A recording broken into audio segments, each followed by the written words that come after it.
All right, Georgia throws for not quite 700 total yards of offense at G-Day today. It was a successful one because no one was hurt.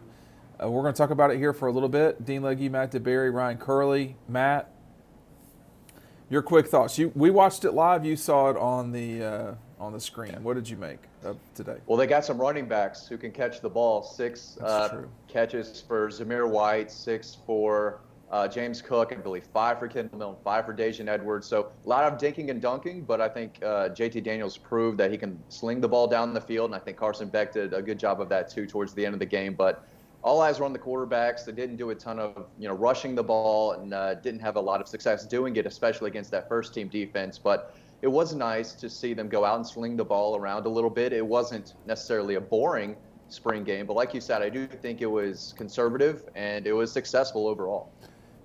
I want to talk about Carson for a second because, a lot of this is going to center around the passing game, generally speaking, but the quarterbacks were certainly putting the ball in the air a lot. What about Carson jumped out to you today? I mean, coming into it, it did look like he was the number 2. I don't know that he did anything today. I don't think this was his best day. It didn't look like to me. I liked his bounce back. It didn't look like he was hitting everything early on, kind of struggled a little bit out the gate, but as the game or scrimmage went on, I thought he threw some really nice passes, showed that he threw some ropes out there in the middle of the field, and then was able to lead them to touchdowns on 2 different drives in the second half. So he definitely flashed at times, still definitely a work in progress, but I like the way he bounced back from the somewhat slow start that he had. Okay, we're having technological stuff, but Ryan, while I've got you on the screen, you watched JT the whole day, and that's something you're going to write about on Dog Post. What did you make of JT's day today that was not on the field necessarily? Yeah, so a couple of weeks ago, we had a press conference with him after practice, and he was talking about how he wanted to be a more vocal leader. And so I was looking out for that. And, for the most part, he was just him and Stetson side by side for the majority of the game. And then an offensive assistant, Brian Williams, was right by his side. But something I was looking for him that he didn't do was kind of go around hyping up the other guys, really coaching up the offensive line, the receivers. So that's something I hope that we'll see from him come the fall. But that's something that I think he kind of missed on today. Well, I think you got to be what you are. And, if you're the quarterback, one thing that was kind of interesting today, Matt, I wonder what you have to say about this, which is that they didn't have all their receivers. And I'm not talking about George Pickens. I mean, Burton, I feel like I'm missing, Rosemary Jackson, Don Blaylock. Blaylock, yeah. Kirby was saying, I'm sorry, Matt, Kirby's saying there's going to be a real big fight at receiver this time next year, and he's probably, in about 6 months, he's probably right. Yeah, I was wondering who was going to catch the football, and we saw the tight ends have a big day. Darnell had 4 catches, Brock Bowers had 3 catches, but the rising star was freshman A.D. Mitchell, who again didn't play at all last season, just really trained and worked in the offseason on getting better, and it proved today. Really twitchy, he's got good size, and can be a guy you can put in place of George Pickens or Jermaine Burton on the outside. And in a regular game, that's going to free up Kearis Jackson and other guys in the middle of the field to have that presence on the outside. So they threw to him like 14 times. I think he had 7 catches. A lot of passes were not complete to him, but he really flashed today. And he was a guy who took advantage of an opportunity. I think Demetrius Robertson had some nice plays towards the end of the scrimmage, but A.D. Mitchell is the guy who we might see a good bit in the fall, even when some of those guys do return. Ryan, they threw the ball to the 3 of the 4 receivers. 3 of the 4 leading receivers today were running backs. James Cook had 6, Zamir had 6, Kendall Milton had 5, and then Edwards actually had 5 as well. So 4 of the 5 top receivers today were running backs, and they didn't seem to push the ball down the field, and yet.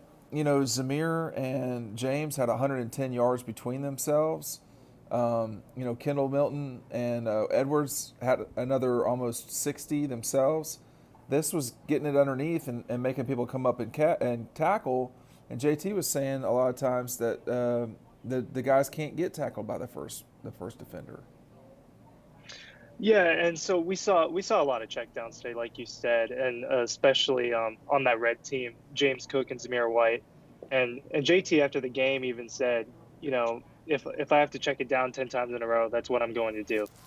So it's really mostly about what the like Kirby and like JT were saying is what the defense was giving them, and I'm glad that they did take the advantage of the opportunity there, just hitting those checkdowns. But I mean, I was telling you during the game that earlier on, I was hoping that they would push the ball down the field a little bit more, and we didn't really start to see that until towards the end of the game when they were kind of simulating a 2-minute drill to score.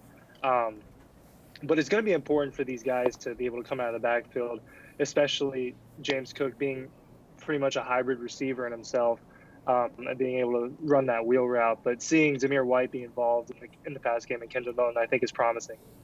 Hey, on this with this team, dude, I'm not sure, Matt. I mean, you can. It seems like you can always stop an offense when you look at what happened in the national championship game for football and for basketball. The most explosive team did not win that game. Baylor really did a good job of defense, but football seems to more and more be about scoring. And this Georgia team seems like it's going to really be able to score. I mean, where am I wrong? The They offensive should line. be able to. The The offensive offensive line, I thought they played pretty well. They didn't get their butt kicked by the first team defense. I think they won that matchup between them, but and they did allow some pressure on JT, but he has to love the fact that he can drop it down to Zamir and James Cook. Those guys came back for their final season for a reason. They know they're going to be, have a big impact in the passing game, and when guys are covered deep down the field, yeah, if James Cook is wide open, that is the easy decision, especially when you're getting 8 to 10 yards and you're marching down the field and taking off time. So there's a method to the madness. I don't know if we saw that just because it was a spring game or if we're going to continue to see that at a high level, once Clemson comes around. But it is nice to have backs who have the ability to catch in the passing game and then take off down the field. But like you said, especially if the receivers come back and the offensive line continues to gel, the sky is kind of the limit for this offense behind JT Daniels in year 2 and under this Todd Monken offense in year 2. It didn't seem to me like, I mean, I wasn't so sure. It seemed to me like, just with all the scuttlebutt, that, and I'll take both of y'all's view on this. Ryan might not really be prepared for this, but it seemed to me like, like Carson was making up ground, I guess, between the two, and the number 1 and the number 2 spot. If you listen to what people say, people we trust. And then you go out today, and to me it cemented the reason why JT right now is their best quarterback, because he wasn't, I don't recall him really missing on balls. I saw that with Brock. I saw that with Stetson. I saw that with Carson. But with JT, it does seem like he's completely in control. Ryan first, and then Matt. Yeah, I mean, like you said, I think there was only one pass I can really recall where JT just kind of missed the guy, and that's out of about 40 attempts.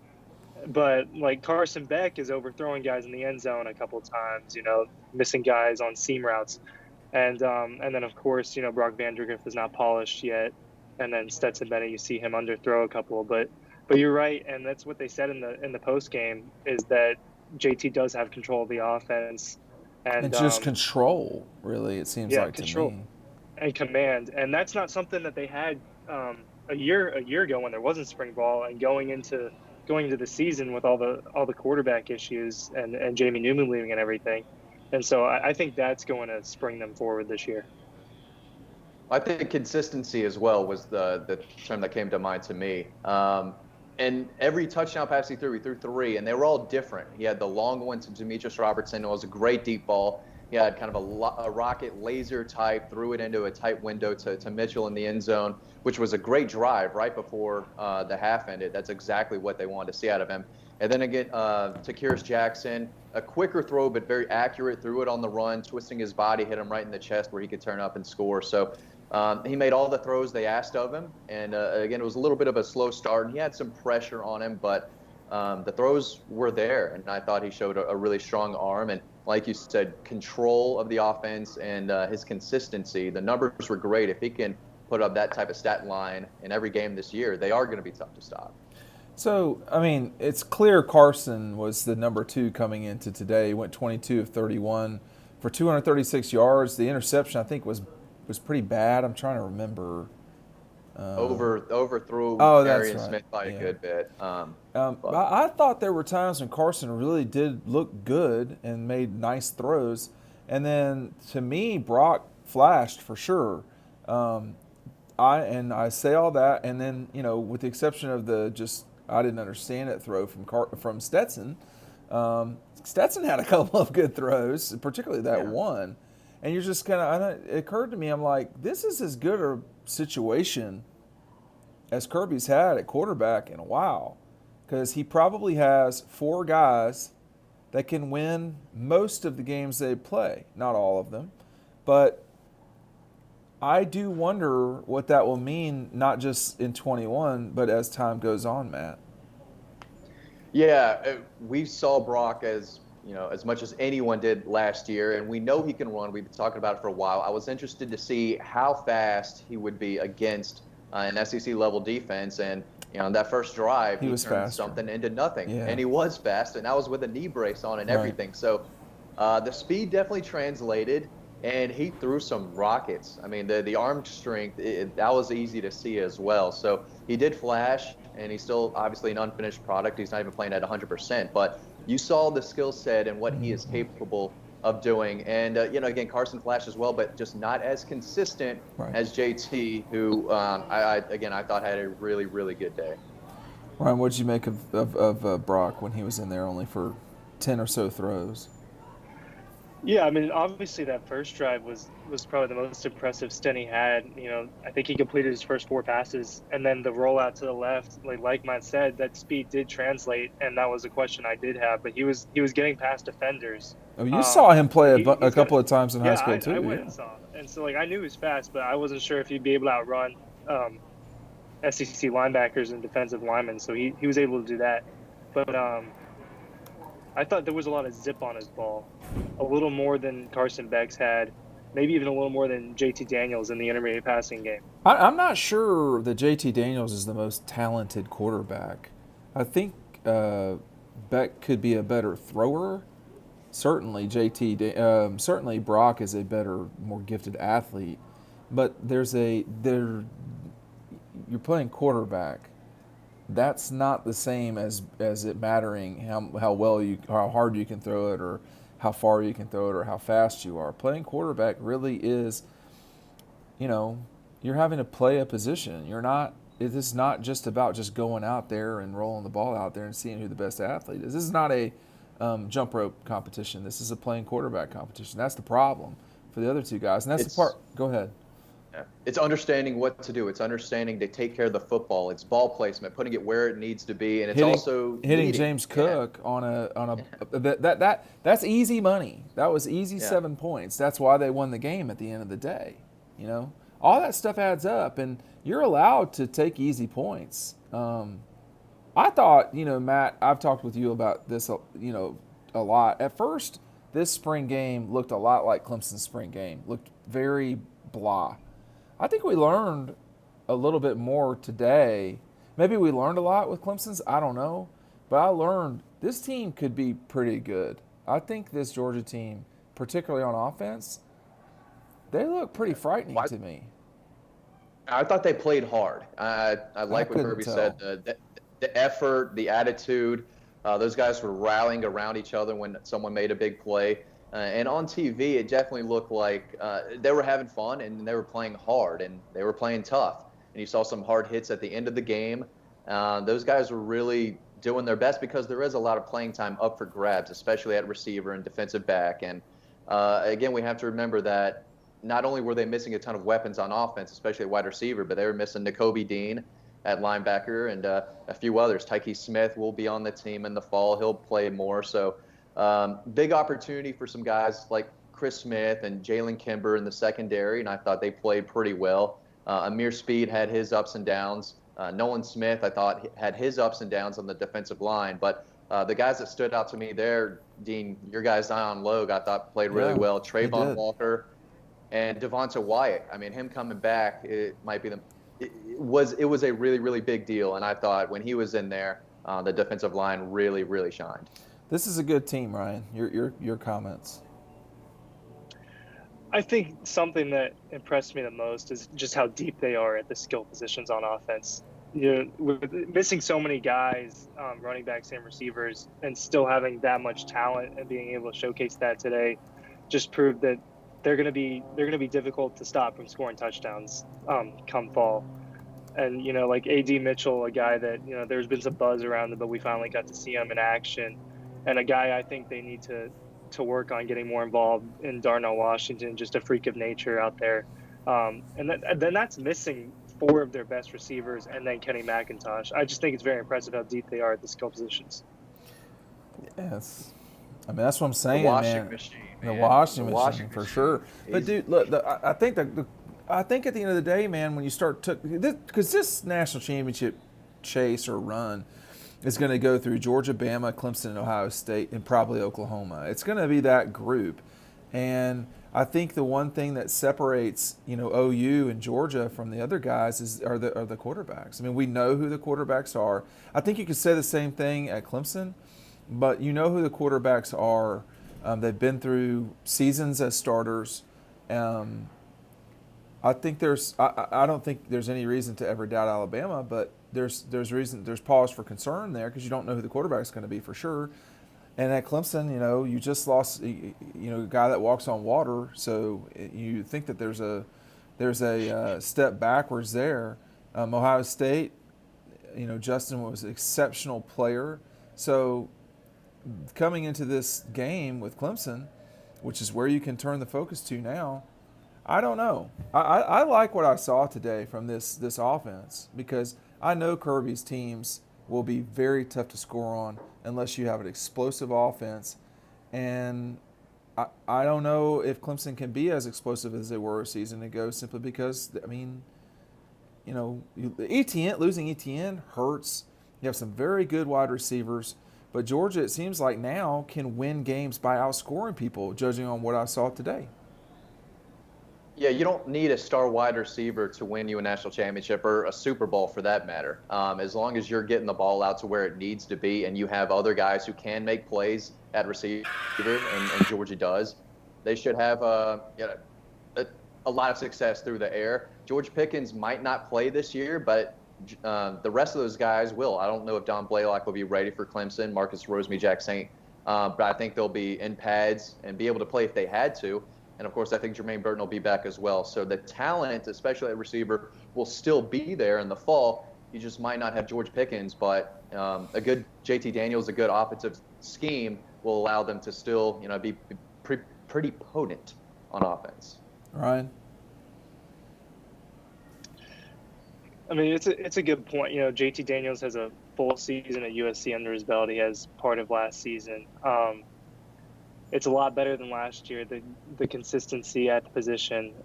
They're going to be in position to make the playoff and win the national championship if it all clicks the way we think it's going to.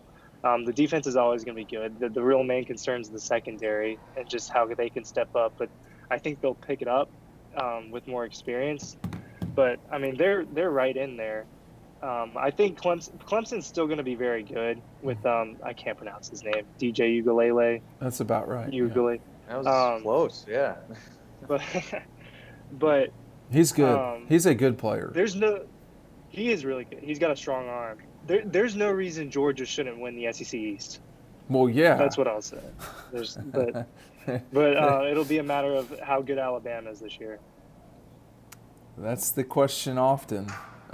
If they're not winning the East every year, if they're not winning the East this year with this group, I don't know what to say. Something that will have gone really wrong if that's what happens. Matt, wrap up today for us here. Your final take. Conservative until the end, but good quarterback play, no injuries. I think if you're a Georgia fan and Kirby Smart, you have to say that this was a successful G-Day. Yeah, I think so too. Ryan, your last thoughts? I agree. I think it was a successful G-Day. I think it was good to see what we had behind JT Daniels and Brock Vandegrift and Carson Beck. Yeah, they both certainly flashed. And what you saw from Brock today, the ball, even the ball slipping out of his hands. We've seen that before. We have seen that before. I've seen that before. like twice now. So that was not a shock at all. No. But But I he guess flashed. that's something he can work on. He did flash. It's not like he has small hands. I've shook hands with the Well, guy I multiple think times. to some He's got a big degree, hand, but- it's completing the act or concentrating the way that you need to. Yeah. But I thought it was a really good G-Day. It was one that I was interested in. I can't always say that, but this looks like a good team, you know, and but they better be ready because they're going up against a legitimate power in Clemson. But Georgia's a power too, and we'll just have to see what happens in Charlotte. All right, thanks for watching. Go to dogspost.com. We'll see you on the website.